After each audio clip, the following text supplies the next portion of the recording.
with allcrnaschools.com. You are looking at the School Finder. It is a lifetime membership. That means you buy it once and you have it as long as you need it. We still have a few customers with us from 2013 when we began the spreadsheet. We have made many changes since then at the request of users, as well as some columns that have changed based on program requirements changing. So it's a very robust system. There's over 7,000 pieces of information on here, and we have an assistant who spends 20 to 30 hours every month making sure that this information is updated for you. And we have many ways that we go about doing that. So that's set. Let me give you a quick tour. When you first download the spreadsheet, there's going to be a button that pops up here that says, do you want to enable editing? You need to click yes in order for the search features to work. Alternatively, you can download this to Google Sheets. That'll work as well. And then if you look over here on the right, you'll notice that you can zoom in or zoom out. That's really helpful if you to get it to the right size, depending on your screen and how you like to search. Also, you'll notice that there's these arrows here. This is how you can search or sort. And there's two things. You can sort A to Z, helps you organize things. And you can also unselect or deselect schools that way that are that are not an option for you, and then they will not appear in the search results. So let me give you a quick search here just so that you can see how it works in real time. Let's say that we want a DNP program. So we'll come down here and unselect all these master's programs.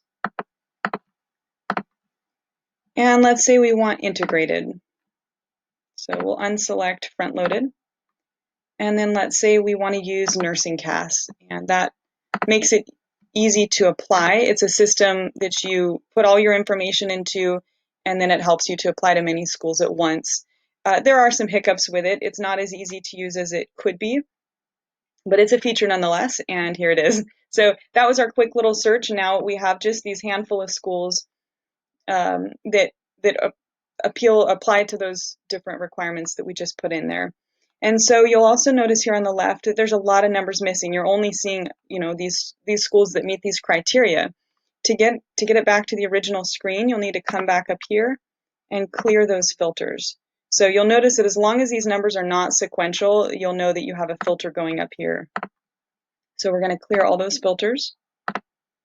And then I'll continue giving you a tour of the rest of the spreadsheet, noting things that might be helpful for you to know. The first column would be application deadline. I want you to know that this is the one category in the spreadsheet that is not going to be perfectly up to date. Now, we do try and keep it as up to date as possible, but the schools change these deadlines quite frequently, especially when they don't have enough applicants. They'll push out the deadline, not continuously, but for a few months or a few weeks, and they'll do that more than once. And so sometimes we are a little bit off on these, but for the most part, they are within the ballpark.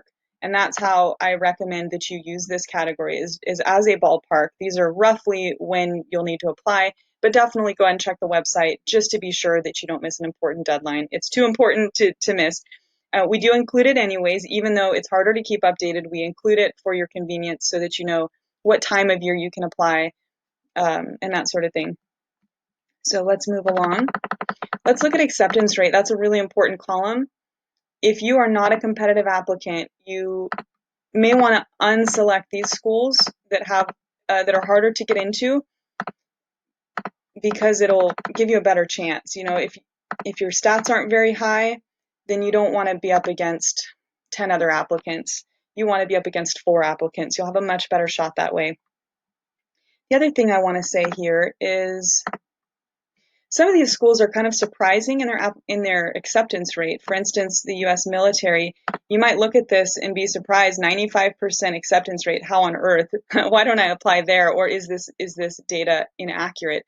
The truth is they're talking about qualified applicants. And for the U.S. military, there are so many qualifications that very few people meet them. Physical requirements, health, all these other things. And so by the time you can meet all those criteria, then yeah, you pretty much can get into the program, but it's hard to do. And the same is true with some of these. I don't know about this one in Peru. I think they don't have that many applicants for many reasons, but partly because of the weather issues they had a few years back. Also, if you look at some of at some of these, you might wonder why it's so high. It's because there's not that many qualified applicants. So I've talked to program directors who say that they throw away dozens, if not hundreds, of applications where the people did not meet the minimum requirements and they submitted an application anyways. Those don't count.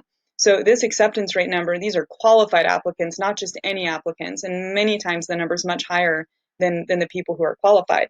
So that's something to consider. Another thing that I want to say about acceptance rate, if you're looking to increase your chances of acceptance, then it matters who you know. Connections are huge. We all know that about a job. You're more likely to get a job at a place where you have a connection. You're also more likely to get into a school if you have a connection there. So just keep that in mind. Student stats, this is sparse data, but it's helpful nonetheless to tell you what type of students are getting accepted into what type of programs. And these are their averages. So if they have a cohort of 10 or 12, then these are the averages of those numbers. And that can give you hope if you, well, it can give you whatever, it's information, so use it as you need to use it. Admission requirements, again, these are the absolute minimums, and if you do not meet these minimums, do not bother applying. This column here is important. The last 60 units, let's do it this way. There's not too many schools that are there, but yeah, you can look at schools which is the minimum last 60 units, and they will give you a better chance if you did poorly in your undergraduate degree, you grew up a little bit, now your grades are better, you're trying really hard. Those are the schools you're going to want to look at. Continuing on, critical care. We've basically copy-pasted one of our most important pages, one of our most heavily trafficked pages on the website, and put it here in terms of what types of critical care or ICU experience are they looking for? Do they really want? And that's what that'll tell you. These things, ER, NICU, PICU, these are acceptable. They'll consider you if you have this type of experience, and then this is what they prefer. So we give you both of those pieces of data there, so you can use that. We have tuition and fees, and when you highlight over, this tells you about the additional fees that they're going to charge you. We've done the math there to help you out. Looking at graduation rates, you want the attrition rates as low as possible, first-time test takers as high as possible. These are places where you can look for red flags with a school. If their first-time test taker is too low or their attrition rate's too high, that it's generally not a good sign for the school, and so you want to do some digging and find out why. Looking at desirability, number of clinical sites is important. That's a lot of traveling. If you have small kids, that's something to consider. Whether they have a simulation lab will tell you if you get to practice on dummies or not. Average cases, this varies quite a bit, and the more cases you have, the more prepared you'll be as a CRNA, the more confident you'll be when you start your first day of work as a CRNA, so that's important.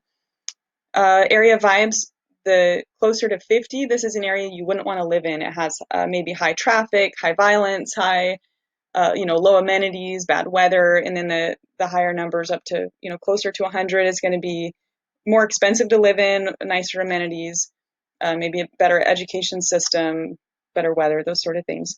Didactic methods, certifications, required prerequisites.